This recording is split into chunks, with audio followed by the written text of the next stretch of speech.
Hey there! Tell me, do you long to speak English fluently but find yourself struggling to know where to start or which tips to follow? If yes, trust me, I've been there as well. Just 6 months ago, I felt exactly the same feelings. I felt lost, frustrated, and unsure if I'd ever make it. However, I didn't give up and I tried so many different methods and I figured out what really worked for me. And because of that, I started seeing real improvement. So in this video, I'll be sharing with you some of the most useful tips and one of the most helpful strategies that you can ever follow. So if this sounds like what you've been looking for, make sure to stick around and hit both the like and the subscribe button and let's get started. Now, before we get to dive into the first tip, I would like to share with you a little background story of my journey with learning languages. So, as a North African, growing up, I had always that sort of unspoken pressure on me to learn and to know how to speak French.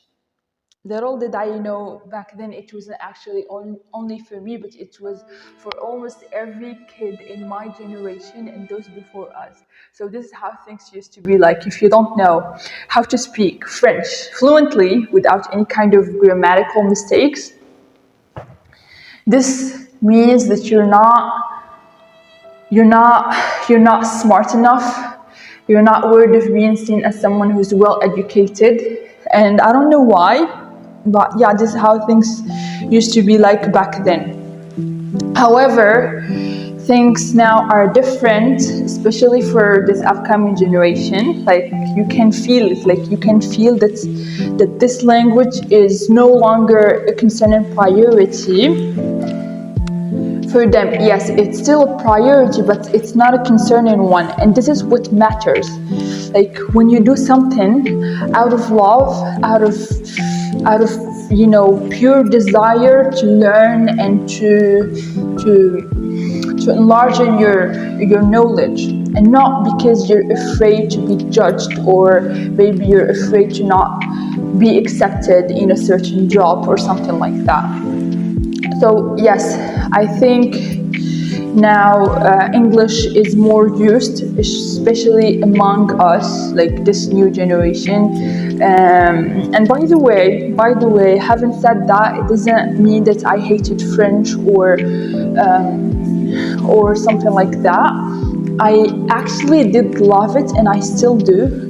I still enjoy it whenever I hear someone talking in French, and I do sometimes talk in French with my friends. But you know, those feelings I had before when I was a kid kind of created a large emotionally charged clusters of frustration, which kind of really hindered me from getting or from enjoying that process, that learning process.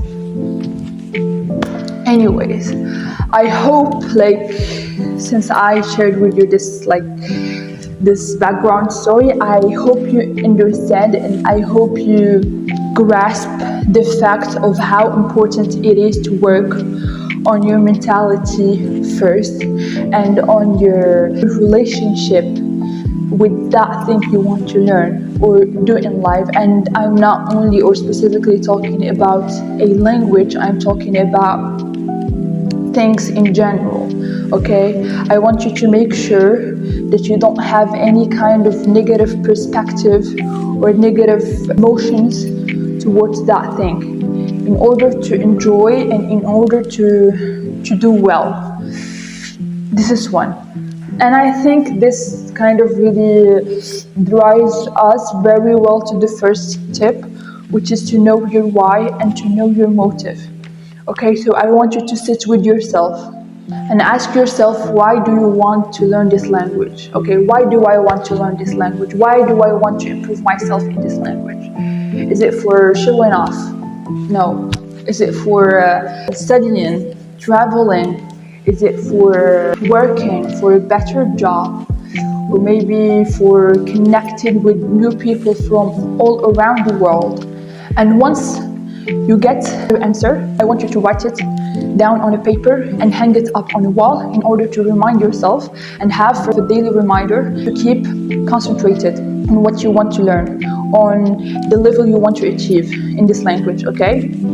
The other thing, I want you to stop being ashamed of yourself, of your level. Like when I'm like talking about this, I kind of really remember myself when I used to be very, very, very, very ashamed for not being able to speak this language or whatever language it is. You know, I want you to never feel ashamed or embarrassed of yourself for making mistakes or making mispronunciations.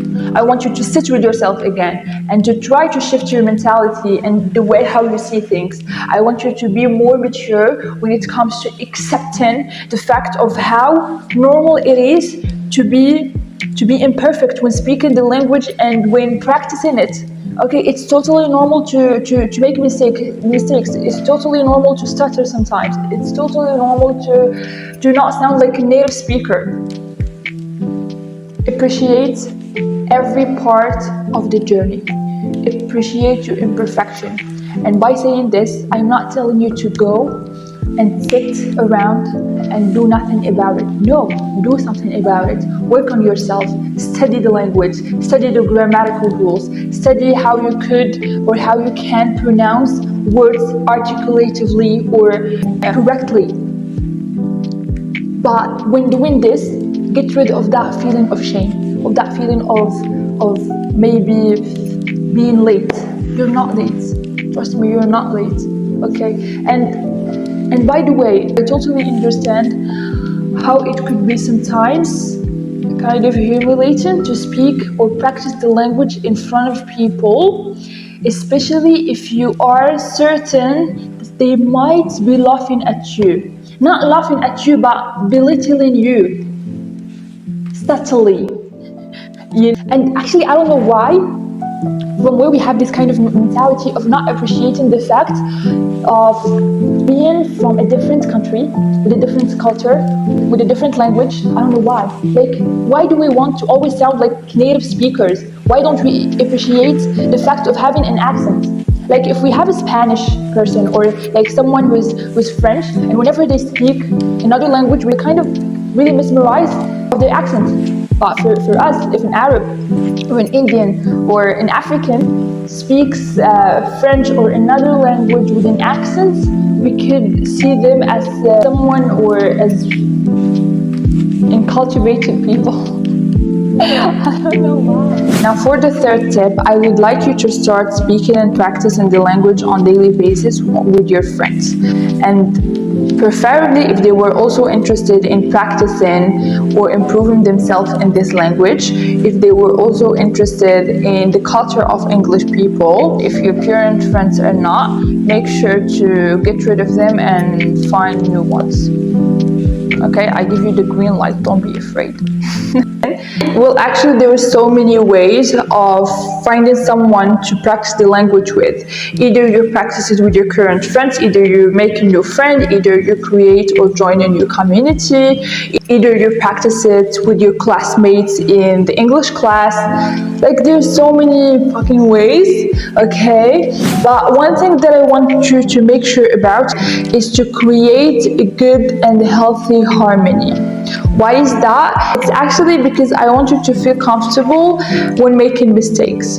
And talking from my very own experience, my friend and I decided to promise each other from the very beginning of our friendship to never laugh or judge each other for making mistakes when practicing the language. And it actually worked very well for both of us.